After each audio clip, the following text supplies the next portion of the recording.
एक व्यक्ति अपना ही स्कूल में एक पढ़ने वाला बच्चा को पहले किडनैप करता है। उसके घरवालों से फिरौती माँगता है। जब फिरौती देने में वो लोग लेट कर देते हैं तो वह बच्चा का कत्ल करके और अपने आप को बेगुनाह साबित करने के लिए यह उसी बच्चा के खोजबीन में जुड़ जाता है। लेकिन पुलिस को जब कोई बताता है कि मास्टर जी के साथ ही हम उस बच्चा को देखे थे, तो पुलिस फिर उस व्यक्ति से पूछताछ करती है, शक्ति से पूछताछ करती है। तब वह व्यक्ति फिर सच्चाई बताता है कि हाँ, हमारे द्वारा ही उस बच्चे का कत्ल हुआ, हमें पैसा का ज़रूरत था और उस ज़रूरत को पूरा करने के लिए हम उस बच्चे को उठाते हैं, उसके घर वालों से फिरौती मांगते हैं, लेकिन हमें शक लगता है और फिर उस बच्चा को मार देते हैं।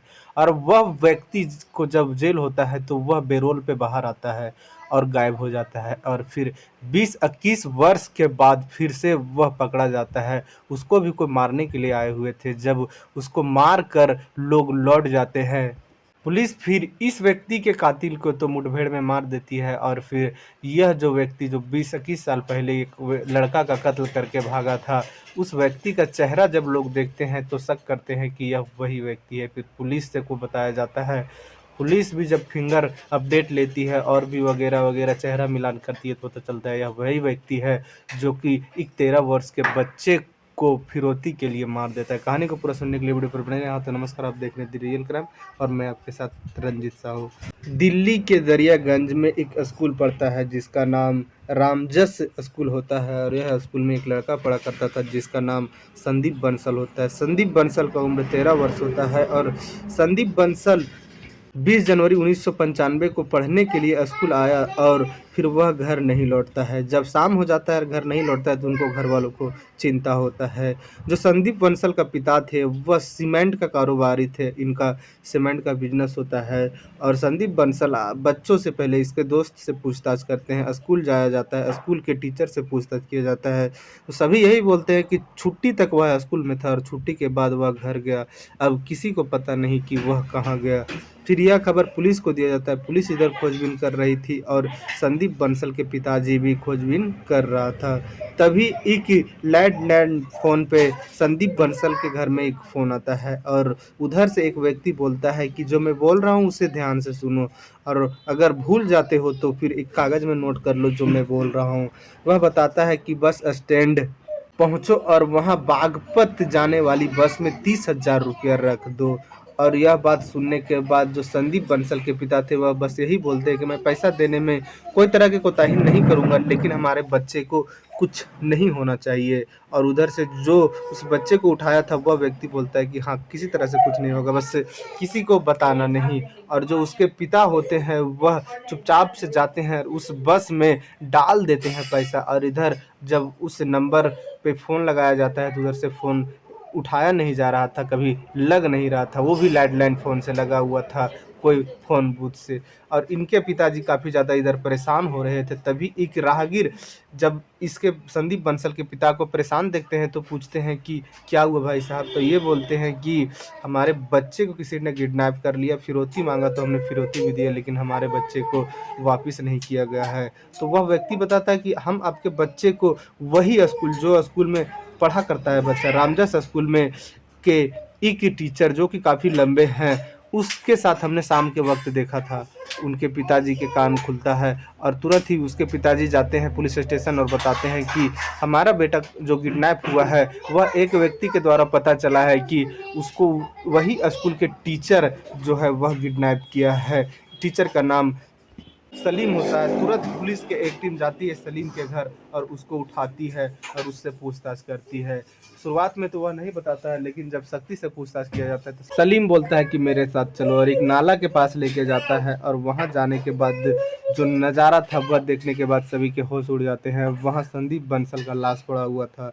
पुलिस उस लाश को बरामद करती है और उसे पोस्टमार्टम के लिए भेज देती है और फिर इधर सलीम से पूछताछ किया जाता है तो सलीम बताता है कि हमारा साथ एक व्यक्ति और शामिल है जिसका नाम अनिल होता है। ये दोनों को पुलिस उठाती है, थाने लेके जाती है, इन दोनों से पूछताछ करती है।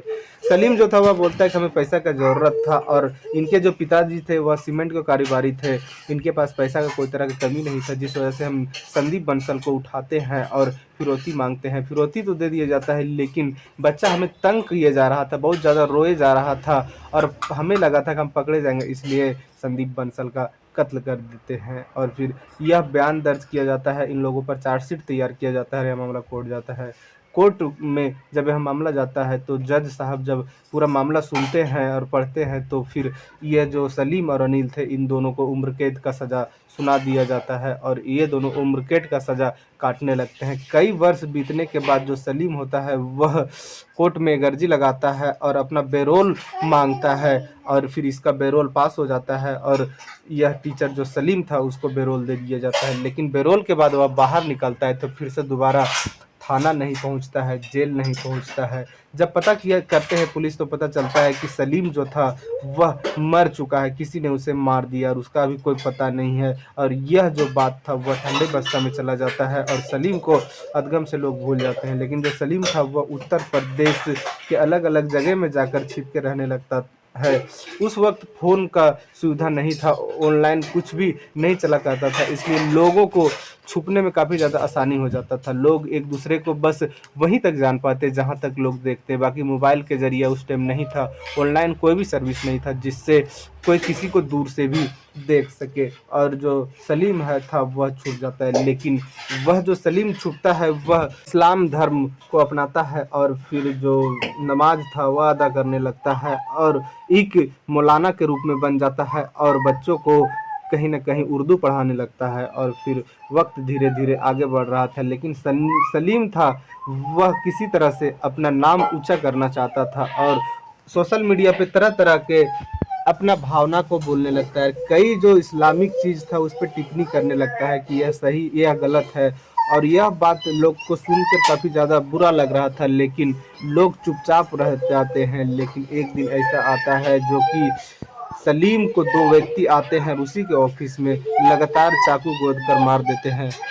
27 जनवरी 2026 का दिन था। सलीम जो था उसका एक ऑफिस होता है, उस ऑफिस में दो लोग घुसते हैं, एक का नाम गुलफान होता है और एक का नाम जिसान होता है। ये दोनों सगे भाई होते हैं, लेकिन जो सलीम था कई इस्लामिक बातों पर टिप्पणी किया करता था। ये दोनों भाई जो थे वह काफ़ी इसके बात से भावित होते हैं और इन दोनों को ठेस पहुंचता है, जिस वजह से इनका ऑफिस पहुंचते हैं और कुछ धारदार हथियार लाए हुए थे और ऑफिस में जो भी चीज़ रखा हुआ था उससे लगातार सलीम को मारने लगते हैं। इन लोग को लगता है कि सलीम का मौत हो चुका है, फिर ये दोनों वहाँ से भागने लगते हैं। लेकिन सलीम के ऑफिस में सीसीटीवी कैमरा लगा हुआ था और उसमें ये दोनों कैद हो जाते हैं। और जब बाहर ये लोग भाग रहे थे तब तक कुछ लोग मोबाइल से उसका वीडियो भी उतार लेते हैं। पुलिस को खबर किया जाता है, पुलिस आती है और सलीम को हॉस्पिटल लेके जाया जाता है, उसका वहाँ इलाज चालू हो जाता है। इधर कैमरा को देखा जाता है, सीसीटीवी कैमरा को, तो पता चलता है कि दो व्यक्ति थे। उसके जब पहचान किया जाता है तो पता चलता है एक का नाम गुलफान होता है और एक का नाम जिसान होता है। पुलिस ये दोनों को पकड़ने में जुड़ जाती है। यह बात जो था वो उत्तर प्रदेश सरकार को भी पता चलता है तो उत्तर प्रदेश के मुख्यमंत्री योगी आदित्यनाथ भी ऐलान कर देते हैं कि ये दोनों लोग को जल्द से जल्द पकड़ा जाए। 1 लाख के इनाम भी रखा जाता है दोनों को पकड़ने में। और पुलिस जो थी वह काफ़ी प्रयास कर रही थी ये दोनों को पकड़ने के लिए।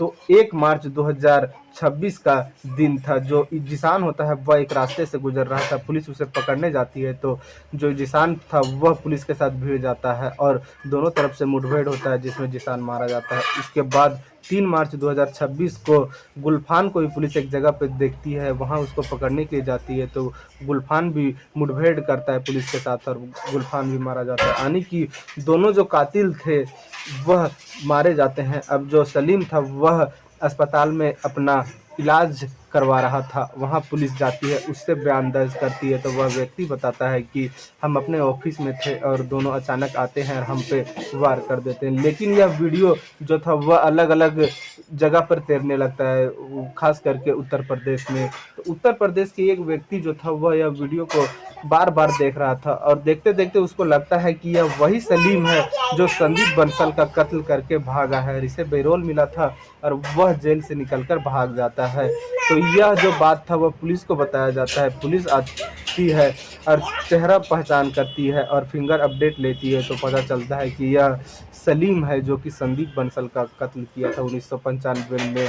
13 साल का संदीप बंसल। जब उनके घर वालों को बताया जाता है तो फिर से वो संदीप बंसल के घर वालों एक्टिव होते हैं और सलीम के ऊपर कार्रवाई के लिए मांग करते हैं। सलीम के ऊपर तो अभी ऐसे उम्र कैद का सज़ा चल रहा था और जब यह पता चलता है तो सलीम को फिर से पुलिस निगरानी में रखती है और उसको अब जेल फिर से होगा और फिर यह मामला फिर से कोर्ट जाएगा। फिर सलीम को उम्र कैद का सज़ा तो बरकरार रहेगा, लेकिन अगर वह जो जेल से भागा था उसमें भी अगर कोई सज़ा उसको जज सुनाते हैं तो वह भी सज़ा इसको काटना होगा।